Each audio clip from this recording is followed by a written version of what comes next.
Okay, so we had a little bit of a abrupt ending the last time, and it's amazing the computer doesn't have endless memory. I Yeah, know it's hard to believe, but they don't. you actually called it out before we started. I was like, yeah, I got close memory, and all of a sudden, right after you was talking about, um, what were you talking about? Commanded the Yeah, steed. yeah, the steed. Ready. Then the computer said, "Yeah, I'm full." Click and just cut it off.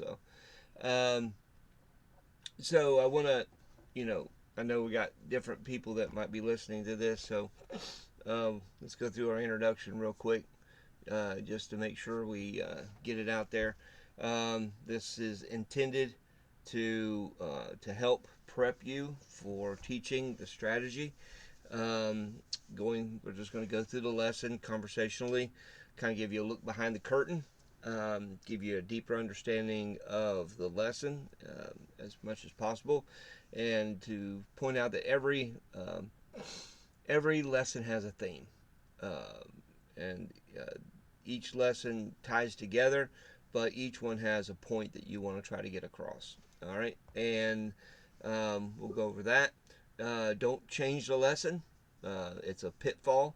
Try it. Don't try to improve it. Don't try to. You don't understand the experience and the experience of the author unless you've been in this a long time and you understand what it means to make disciples from an experiential point, not just an intellectual point. Um, Try to use the illustrations as much as possible. I understand some don't translate, and that's understandable. Some may not completely be understandable. I don't know, but try to use illustrations as much as possible because they were chosen for a reason.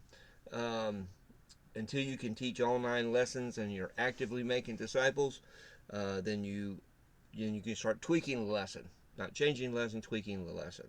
And like we've said before, if you are in that position of have taught all 9 lessons and you are making disciples, you more than likely won't change the lesson.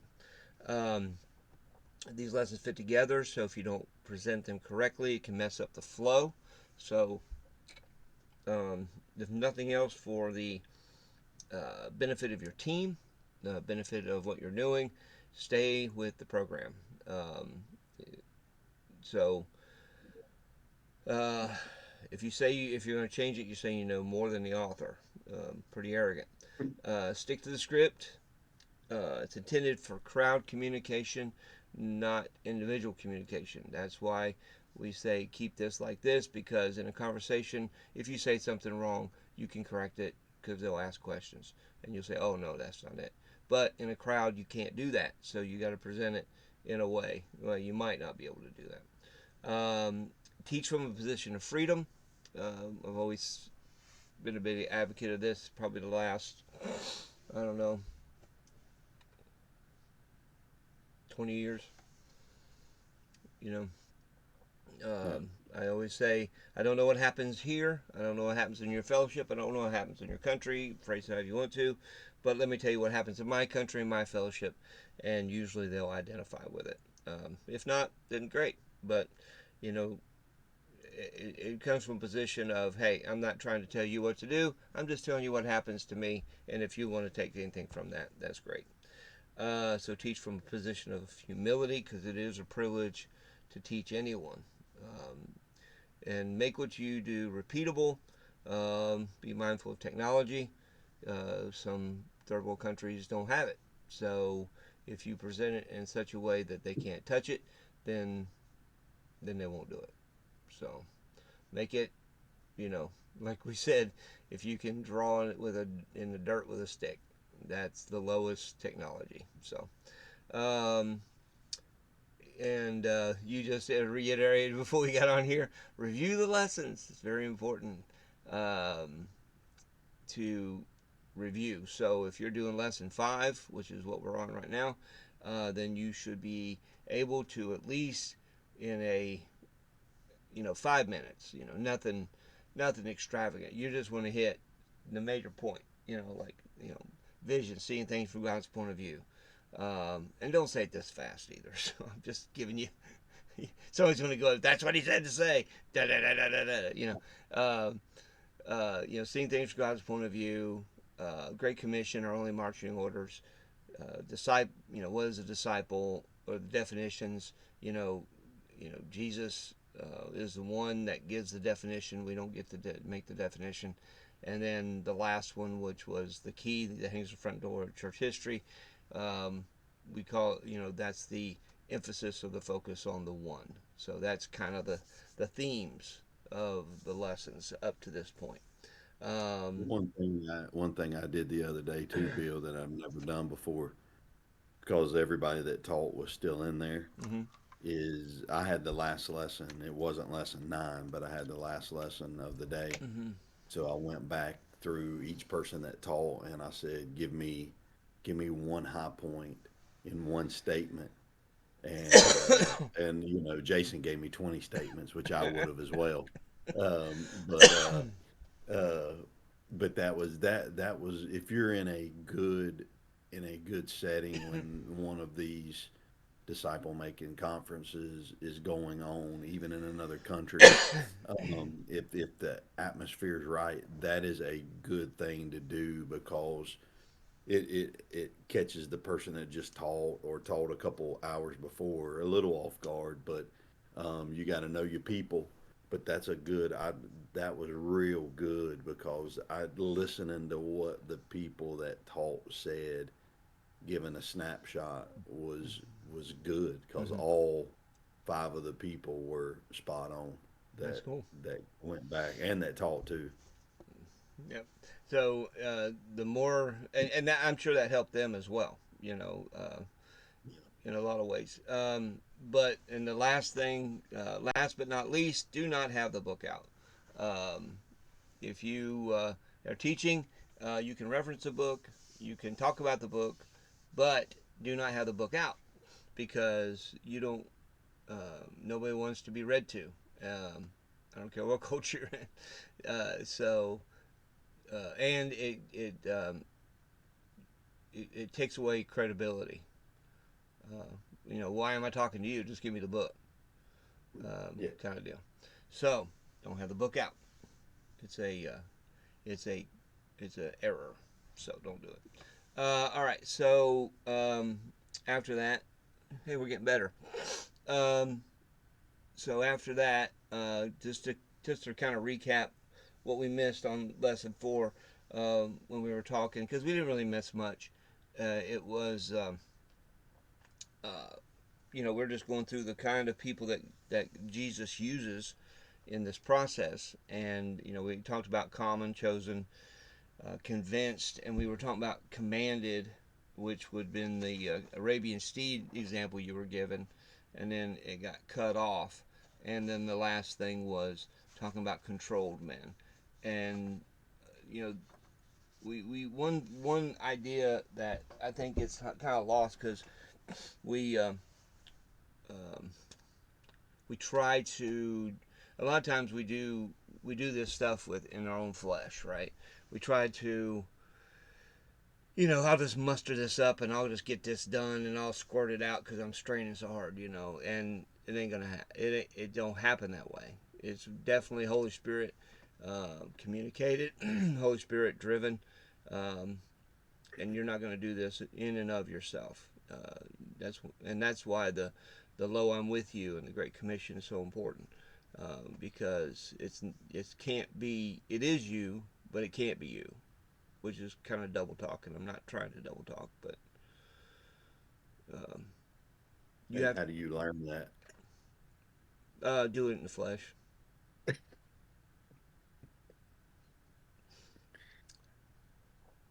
Yeah. that's the best way to do it. I mean, you can learn it the other way, but do it generally. I mean, really? Yeah. Not really. For what you need to do is make one in the flesh and see how ugly it looks, and you go, Yeah. oh, okay, yeah, all right, Lord, yeah, I'm not really that great at this, so you're gonna have to do something here. I need a miracle. I need a miracle. And then He comes along and says, yeah, since you've been screwing people up. So let me help you out. Yeah, and it's never a bad thing to admit your failure in front of people. Sure. Sometimes yes or no, but Well, you might as well it's admit it. Everybody sees it anyway. yeah, It's kind of yeah, like, you know, it's like when you get, it's like when you get in an insult fight with somebody and they get the better of you. The best thing to do is go, good one. yeah, yeah, Yeah, yeah. good one. Laugh it off, Yeah, good one. laugh You it off. got me. Um, so so that moves us into the companion. Well, it's not really a companion, but they piggyback off each other, and that's lesson 5, which is the essentials. We call it the essentials, or essentials for making disciples.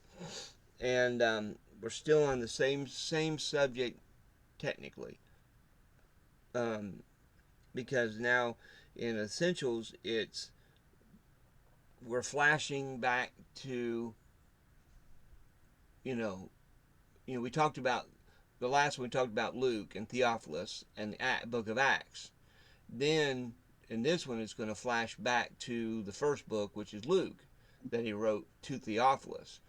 But they're connected as far as obviously Luke and Theophilus and the whole process.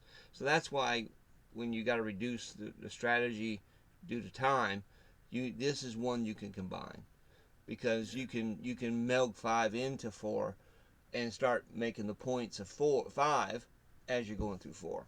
So and and and that I wouldn't give that to anybody. Like if you ever had to do that, if you're brand That new, might be coming up in 2 weeks. well, An option for Jason and I, because he's doing four, I'm doing five, and that might save some time. yeah, exactly. Just thought And about and it's good that it's you and Jason because you guys can meld it together without getting lost. But if you're it. Yeah, brand new into this and you try to put them together, I mean, if you feel like go for it, Scooter. If you think you got it, you know, knock yourself out. But yeah, it's going to get hard. It's hard not to get lost because you're trying to think in 2 lessons, you know, and it can be done. And if you're brand new and you can do it, then good on you, you know. But I wouldn't torture somebody with that, you know. yeah. And the point is, and when I hope people don't think I'm talking down to them because I'm not. It's just that um, I don't want anything to knock you down. I'm not trying to knock you down. This process is going to knock the stuff out of you anyway. You don't need me with a club over you as well. But you know, I understand because I've done it. I've been in there. And you go, oh, I try to combine these, and boy, what a wreck. Um, so um, again, each one had a theme. The focus on the one was 4. This one is um, there are basic ideas or basic things I must do in order to make disciples. That's what this is, and that's obviously essentials. When you're going on a trip, the essentials. What do the essentials mean? The what I base what the Good. Just the basic what I need to make it to survive. And so this isn't a complete list. It's just the very, very, very, very basics of what this is. This is the base ideas around making disciples.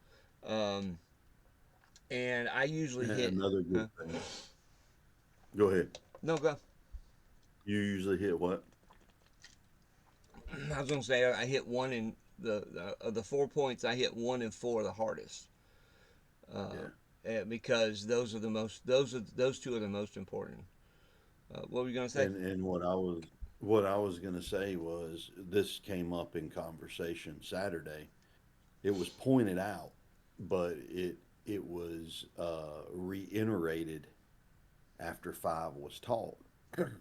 And what came up, and then I actually even played off of it as well, is that Luke is the representative of the disciple maker in chapter 5. So remembering how the two of 4 and 5 connect Mm-hmm. is Luke is the he is the one taking the painstaking research. And Right. this gets me, it's simple for me to say this, like our personal responsibility, painstaking research. Right. It's simple for me to say this, the precise resources, the persistent Oh, reproduction, but people will forget that are new, that are doing lesson five, is they'll forget that our main character in 4 and 5 is Luke. oh, He's our main character, right. right? But then you bring Paul into the mix along the way with the me to you to faithful men to others also, because when this was taught on this past Saturday, the person that taught 5, I won't say names, he stole everybody's thunder. And I bet I heard that statement 15, 20 times. And so when I got up there, I said, I made the comment, I said, when you get to chapter 6, 7, and 8 and 9, you've already had all your thunder stolen, because Herb is, in the way the book is written, he interacts and interjects these truths early in the text, especially after chapter 3, Yeah. because chapter 4, 5, 6, 7, and 8 are really just all together. And so I said, the problem with stealing somebody's thunder is you can hear it thunder 15 times before the storm hits. Hmm. I said, people don't assume that just because somebody said your point, that the people listening got it, because that's what we're doing. Because I bet I heard that statement 15 times. I never said a word the whole time during the disciple making conference. Yeah. I never opened my impulsive mouth the whole time. Really. Never. And then whenever I got up there to teach on lesson 7, it was like, okay, I'm gonna. But it goes back, and again, it's a good point that in chapter 5 there are a lot of references, because we had conversation about this when I got up to teach, because the guy that taught it's like, it's in the book, it's in the book, and I'm like, I know it's in the book. The point is that be prepared, especially if you're teaching 6 and 7 and 8, to have a lot of your big hard hitting verses and points already mentioned. It doesn't, and because of that, it doesn't mean that you need to keep saying the same thing, Yeah. exactly what's in the text Yeah. or what's in the material. Right. Yeah. But and I've never had that happen before in a conference. so We've never had that word was said. I bet that phrase, you can ask Dillingham, I bet it was said 15 times. stealing people's thunder. Yeah. Yeah. Wow. So the person who taught 5 was just rolling into everybody else's lesson. Yeah, but I mean, it was in the text. I mean, it's in the cause it's in there. A Oh, lot gotcha. of the verses are, it's a lot of those verses are in there, but that's hard not to do though. Yeah. That's hard not to do. Yeah. And don't the best way to get taught not to do that is to have it done to you. Yeah. uh, Yeah. Once you figure out, hey, that don't feel so good, then you're Yeah. like, oh, I better quit doing that. So, Yeah. but some people don't care. But hey, it's about if you want to sow discord in your team, go ahead. Um, I so think everybody is good. sure, I've done it. I've done it, and people come up to me and say, "Hey, that was my point." And I'm like, "Sorry, man, it just fell out." So with this lesson, it goes back into Luke 1 and really dissects verses 1 through 4. So just going through the points real quick. Um, the personal responsibility is probably the biggest point of this whole lesson. Um, and and this is why. Personal responsibility will drive the rest.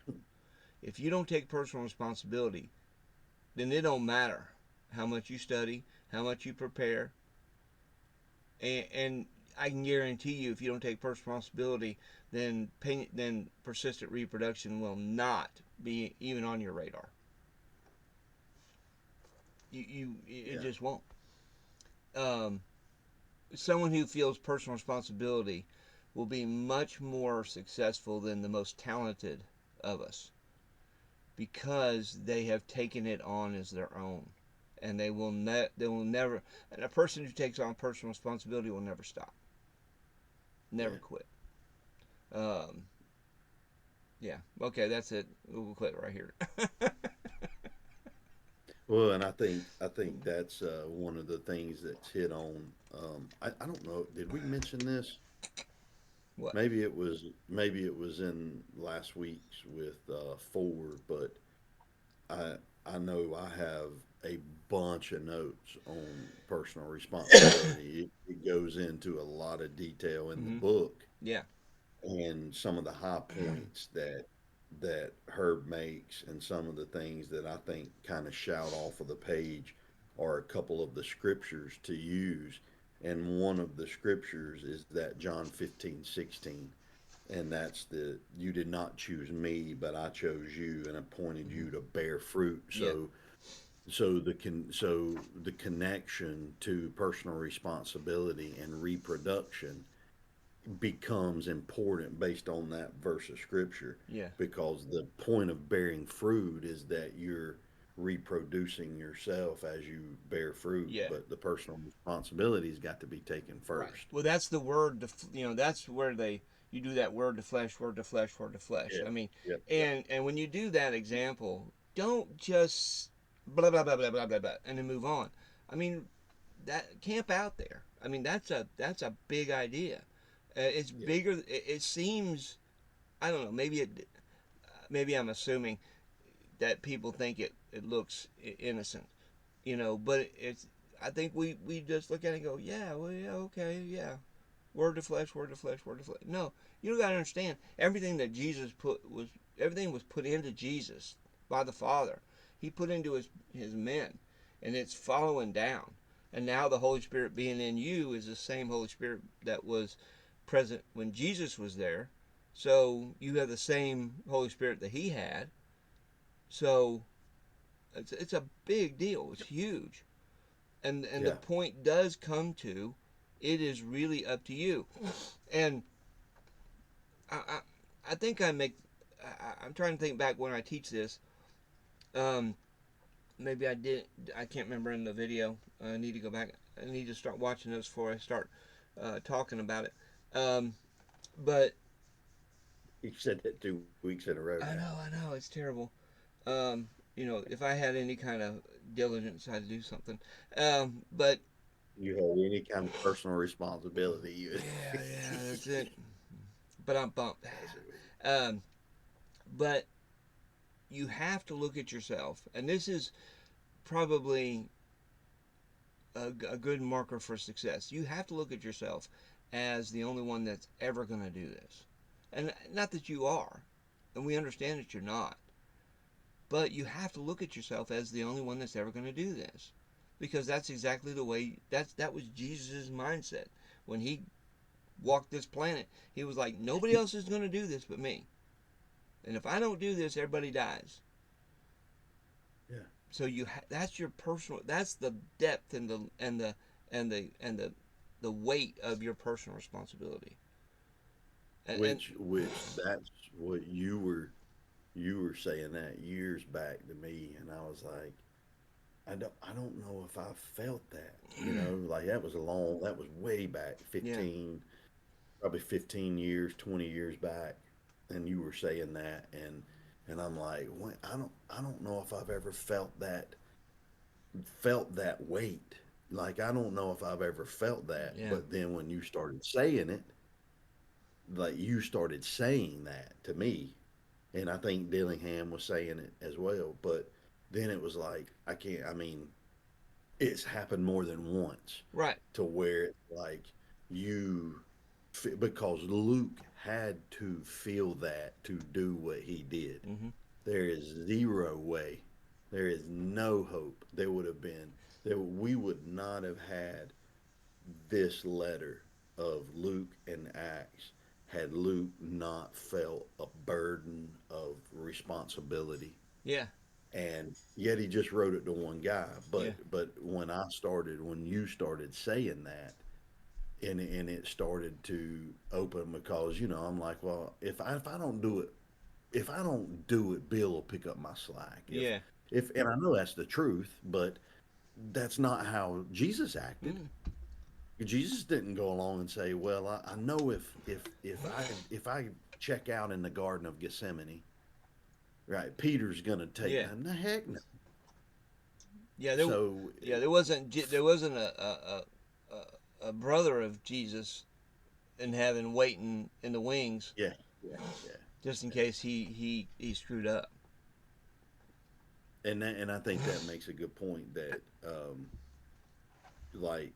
like the weightiness of this, you can't put the weight on somebody. It's going back to the same thing, that you don't bring the illumination. That's the Spirit's job. But if somebody walks in this enough, and like I say, if they're dumb enough to, and it's not that you got to be dumb, but you don't It have to be helps. smart. You just have to be, yeah, you just helps a lot. Um, then eventually, somewhere along the line, that weight is going to do one of two things. It's going to do one of two things. Hmm. That weight of personal responsibility to transfer this information to one person, to make a reproducing disciple that's going after the world, it will do one or two things. It will stop you and haunt you the rest of your life, Hmm. or it will help you and pick your sorry carcass ass up and move you along Hmm. and eventually get you to Yeah. where God has intended all of his kingdom kids to be. Right. Which is why that word to flesh needs to be presented in the right manner. You have to say, you have to put it on them. I mean, you got to be willing to put it on them, Yeah. and that's why personal responsibility is so important. Because that bone crushing, smothering weight has to be felt. It has to be felt. It's the fuel in the tank, as far as I'm concerned. It's just like Romans, 1:14 with Paul. I am debtor. I owe everybody. That Yeah. Paul felt it. All the disciples felt it. Obviously Jesus felt it. Yeah. And until you feel that way, you're not going to move in the way that you need to. You're not going to take. Well, here You're not going to do it. and here's a good example for me. Just thinking about this while you're saying that is, going to the Philippines here in a few days, and I'm looking at this guy I've been meeting with for about 4 months, and in my mind I know if I don't do it, nobody else is gonna do it, Yep, that's and true. I got to get on a plane and go. Right, we're going to teach this material, Hmm. but it's more for me than, I'm not just going to teach material. Right. I'm going for one guy. Yeah. Jason White and I had this conversation yesterday, that we have a bigger group than what I'm more comfortable with going, and that's okay. It's neither here nor there, but we're going with a big group to teach a big group, and where we might impact hundreds of people on this trip. Hmm. We're actually doing street evangelism, which we don't do. It's okay. I'm fine with it. I've done it. So we're going into a place where we're going to be doing street evangelism. I'm still going for one dude, Hmm. maybe two, because my son's going, but Right. and then our group. Yeah. But that goes back to the personal responsibility. That goes back to understanding the point of taking on somebody else's somebody else's life. You're in debt to other Yeah. people. Yeah. Right. And if you're a parent, listening to this, if you're a parent, you understand this better than anybody, because there's certain things that rely on you that if you don't do them, they don't get done. You know, nobody's going to come raising your kids. Nobody's going to come paying your mortgage. Nobody's coming to do all the things that are falling on your shoulders. You don't do it, it don't get done. And that's what this is. This is if I don't do this, it don't get done. And that changes that will change your and I know we're going a little bit extra here, but that this is not something you're going to present in a lesson necessarily, but if you're uh, but if you feel that way about this process, it will change the way you consider yourself a believer, and it'll change your attitude. It'll actually, it won't automatically make you humble, but it will humble you. You know. Well, I had this thought, and I'll say this, and I'm gonna shut up Okay. because we can. But I think this applies well with where we're at. Like we got to remember what we're doing with these lessons, Yeah. and it's not that we're reteaching the lessons; we're conversating over 'em. Mm-hmm. So this is what our conversations have been like for years. Yeah.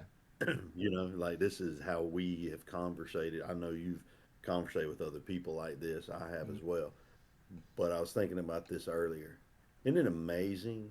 Now, I've not ever been a pastor that's done this, but isn't it amazing how the tool of hell often becomes the weight most people bear Mm-hmm.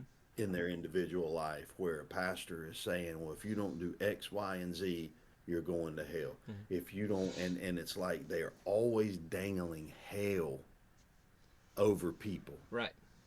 It ain't what Jesus did. No. Jesus dangled his life Yeah. over the people and said, you come be like me. Yeah.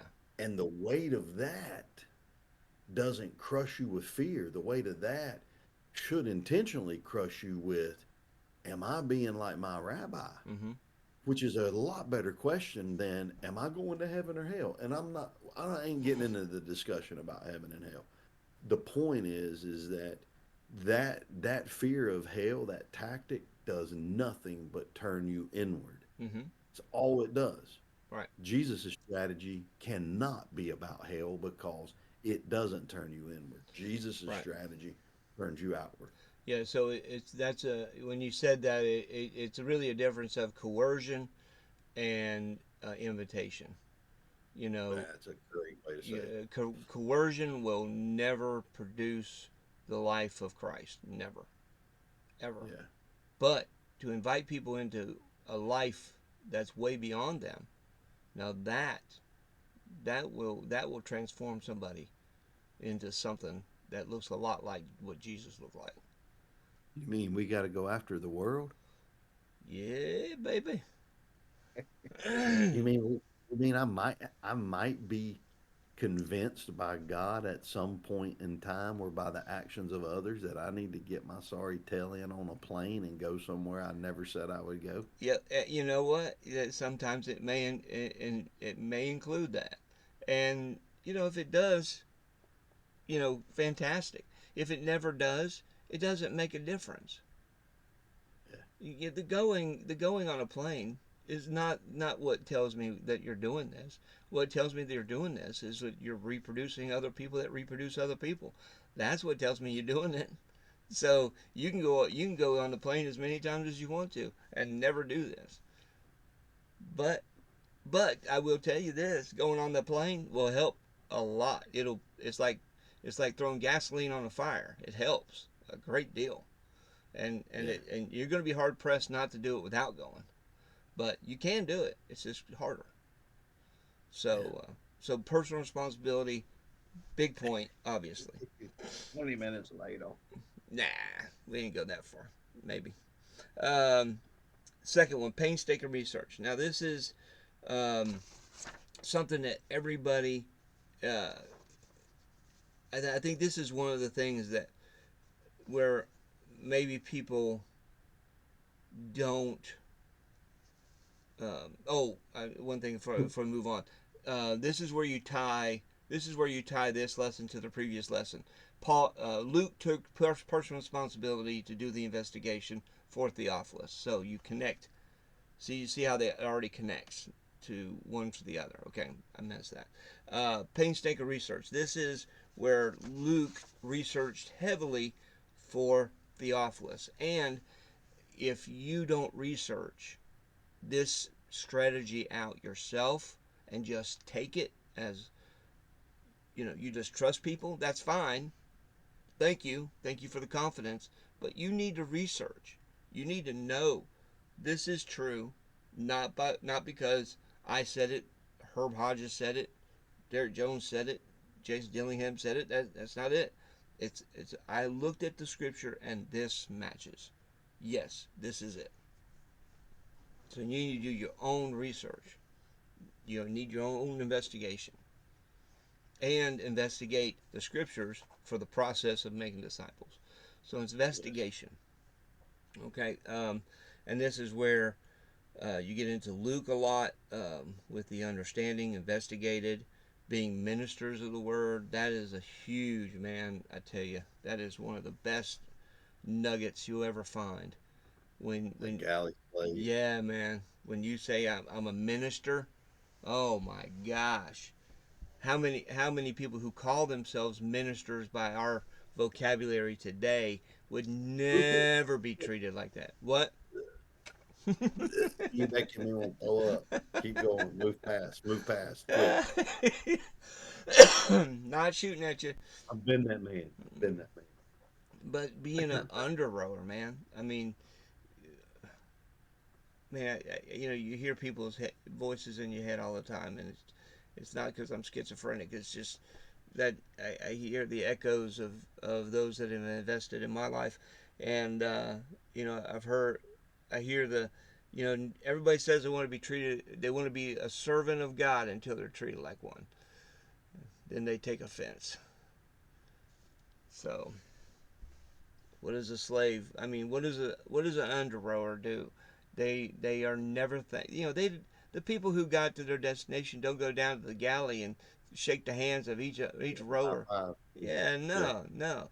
They don't give a rat's fart if they live, breathe, die, have a good day. They don't care. So when at the end of the day, when you die unthanked, welcome to being an under rower. Yeah. Yeah. And that's another good point of conversation, which we won't take near as long as we did with number one. Another good point of conversation is in the process of this, you have to be okay with not being patted on the back. Oh yeah.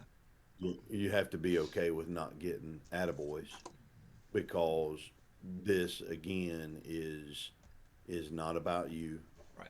This is about somebody else. And as I have here, is that one of my notes that I hit hard is a minister is one who helps another reach their final destination. And I would even add to that, without possibly being known. Yeah.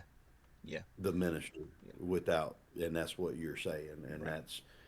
that again that's personal. That's Mm-hmm. not just something that we teach. Mm-hmm. That's personal.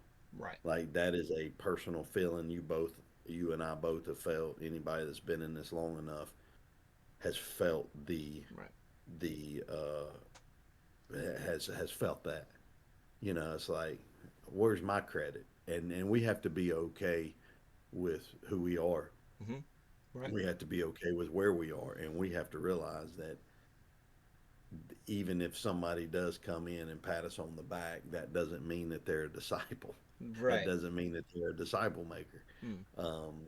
So, yeah, But either way. one of the parts of this painstaking resource, not resource, painstaking research, is that you stop studying for yourself and you start studying for other people, and you quit trying to amass knowledge just so you can have knowledge. A lot of people want to have knowledge so they're good at Bible trivia. I actually heard a pastor's wife would say that about her husband all the time, that he had so much Bible knowledge, people didn't like to play Bible trivia with him. And I'm like, I think you're missing the point.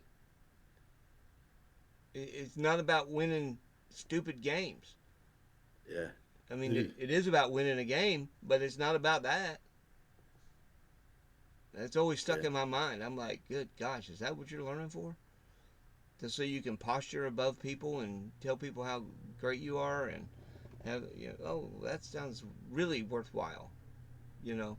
Uh, so research for others to get them to where they need to be. So you're learning so you can actually say that painstaking research is for others, others, others, others, others, others, others.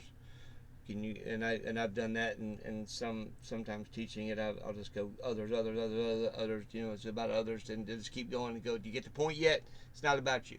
It is about you, but it's not about you.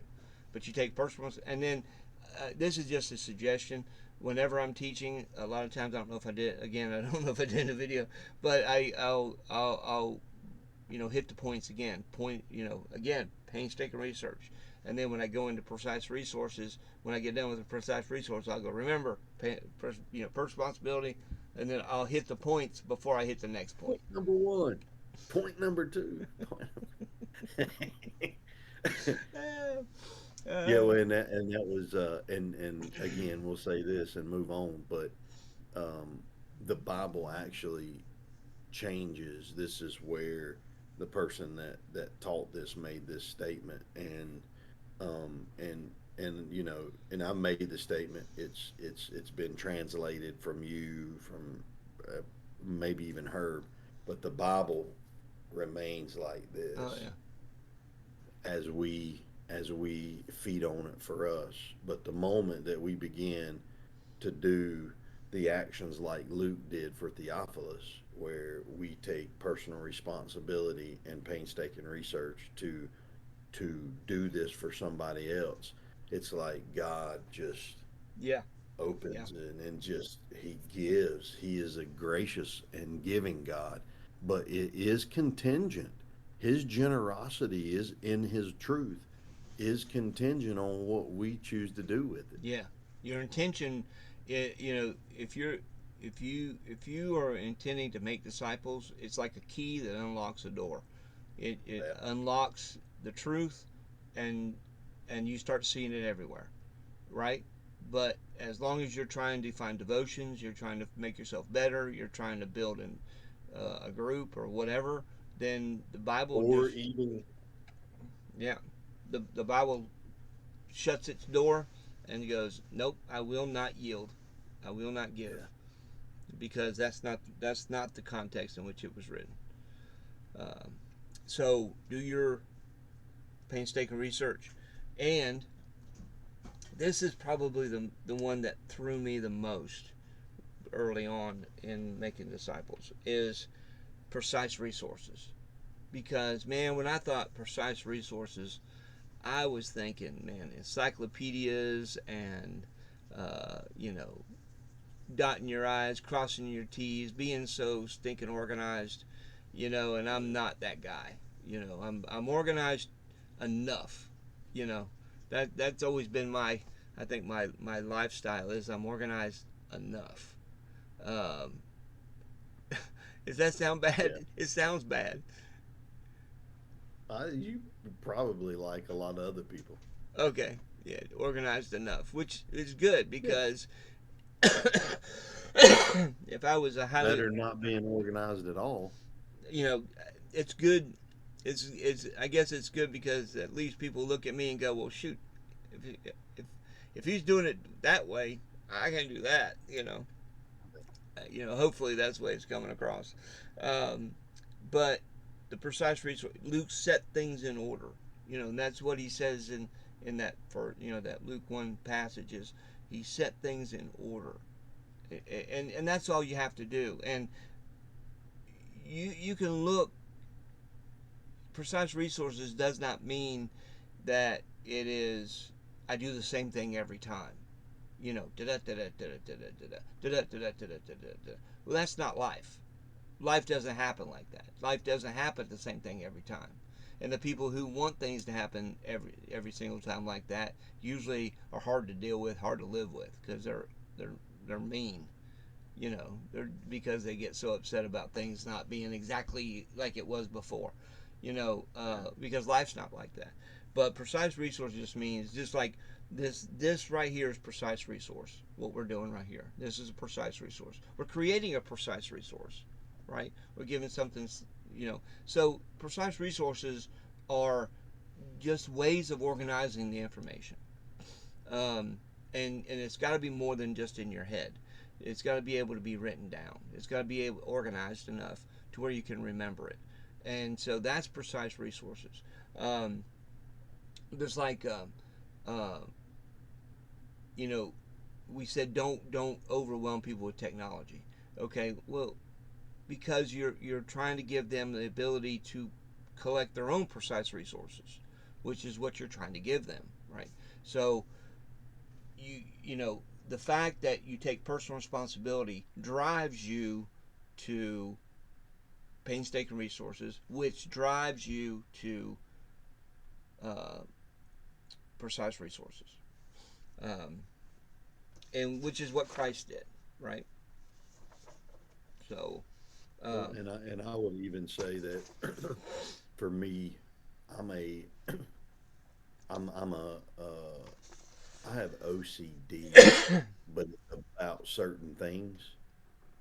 I'm not like overly OCD about everything. It doesn't control my life, but like there's certain things about me that anybody that sat down with me long enough one on one knows this is an expectation when I sit down with mm-hmm, Derek. This is an expectation when I walk away from him. mm-hmm, And there's like this mm-hmm, the notebook that is organized enough for you. It doesn't have to be organized enough for me because I'm not the one teaching your notes, but a notebook that is organized enough. And if you don't like your organization with your notebook and you know how to type, then get a laptop, get your wife, get somebody to type for you, and that because it makes it look that's just me. mm-hmm. That doesn't have because they didn't have that technology when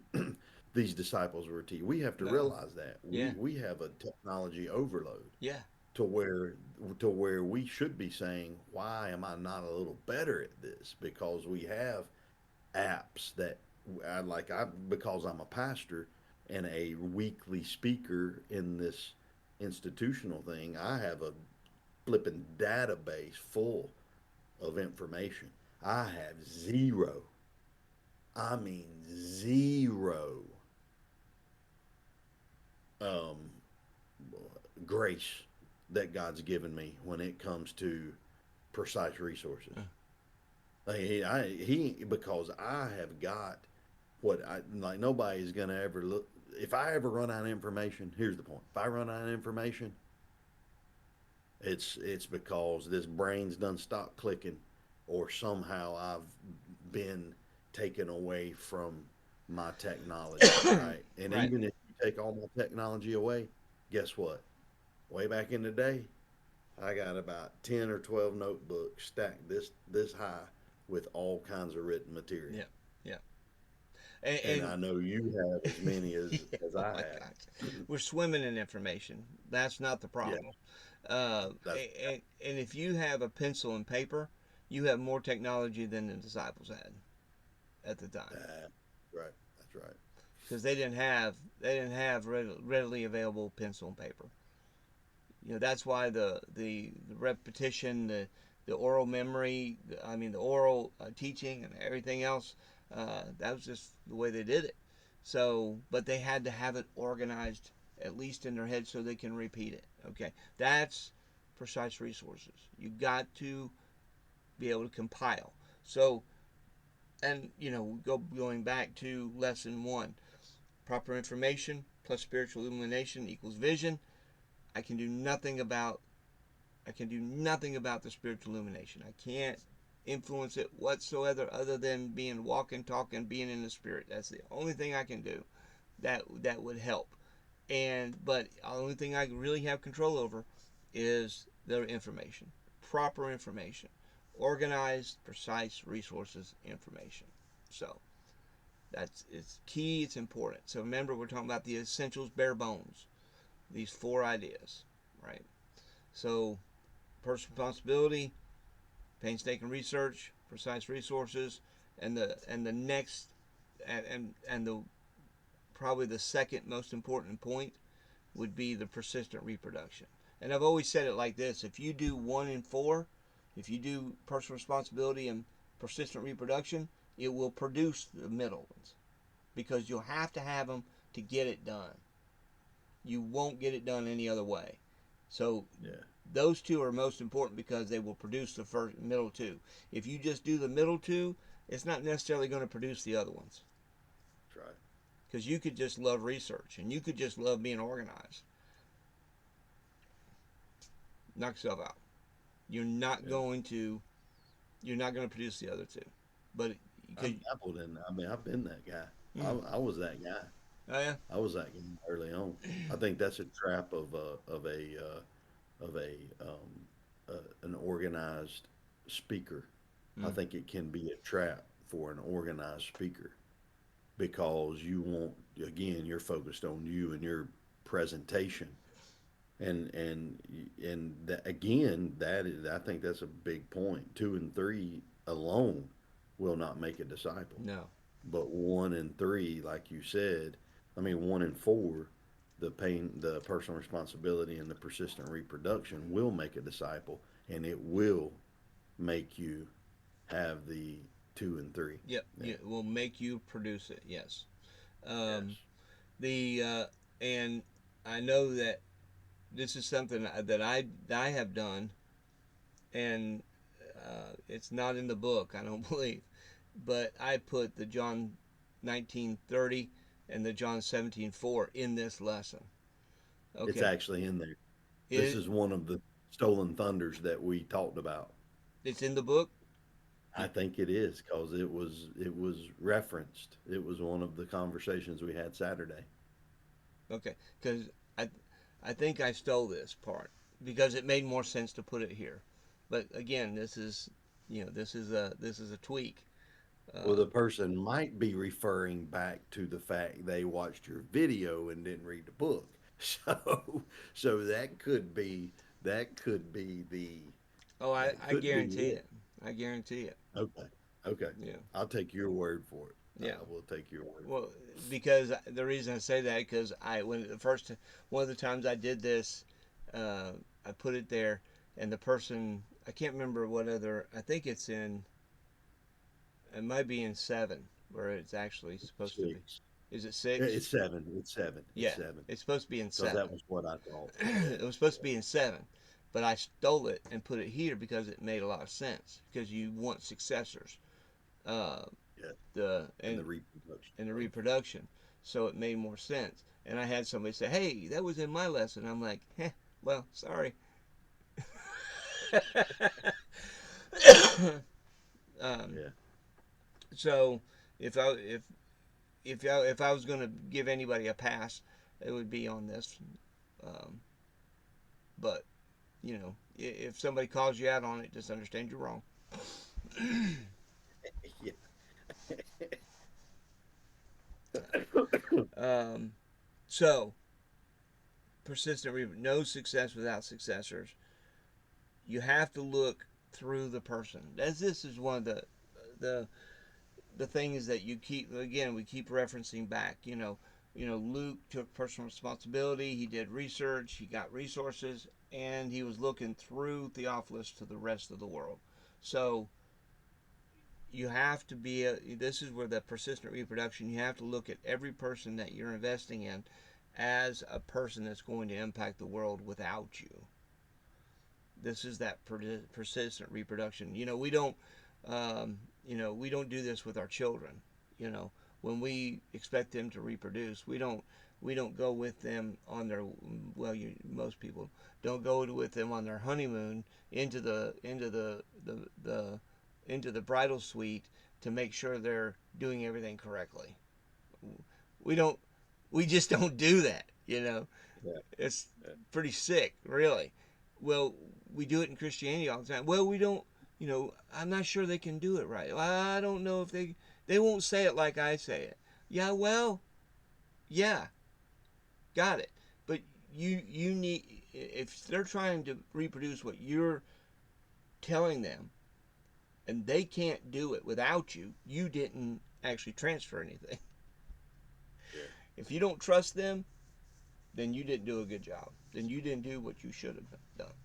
So the persistent reproduction is without you and without your prodding. That's a little extra bonus. We don't make people do this. Again, this is invitation, not coercion. Yeah.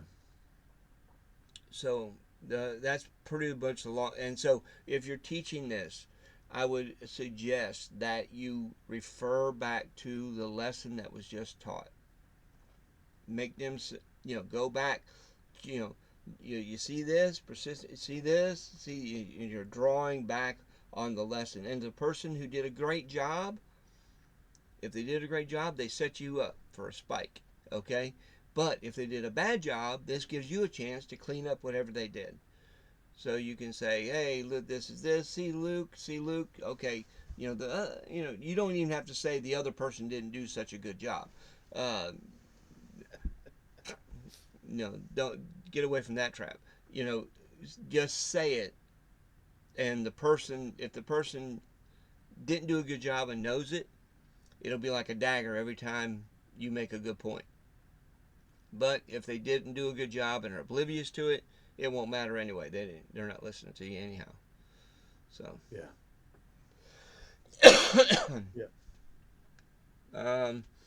So, and if you want to steal that part from John 19:30, and John 17:4, then go for it. All right. Anything else that you want to add about this lesson? No, I like lesson 5. I do too. I like it a lot. Somebody asked me what's your favorite lesson in strategy. The one I'm teaching. Yeah, it's kind of like the Ray Vanderlyn story when the woman walks into the painting to the photographer's store. Which is your favorite painting? Yeah. Yeah. Exactly. That's a great illustration of that. Yeah, I like the way you put that out there and didn't explain it. That's awesome. Well, I was waiting for you to explain No, it. no, I'm not going to. They have to research that. Yeah, that is, and I think that one's that's on YouTube. I think that's one that's on YouTube Is it? that you can find. Okay. Yeah. But that is a good it's a good little nugget. We'll Yeah. leave that. Yeah. We'll leave that dangling. Yeah. We'll know who got to the end of this video. 5 months later, it Yeah. still says 0 views. Not 0 views. It just we don't ever have anybody say what example you were talking about. Oh yeah. We're all about comments. Leave any comments down there. Oh yeah. I think we have one comment on all the videos we've done. One. I think. I don't even remember that one. It was just a, weird comment. Anyway, so again, encourage you to review as you're going through the points, especially this one. Repeat your points as you build, and reference back to lesson 4. All right, we good? Peace. All right.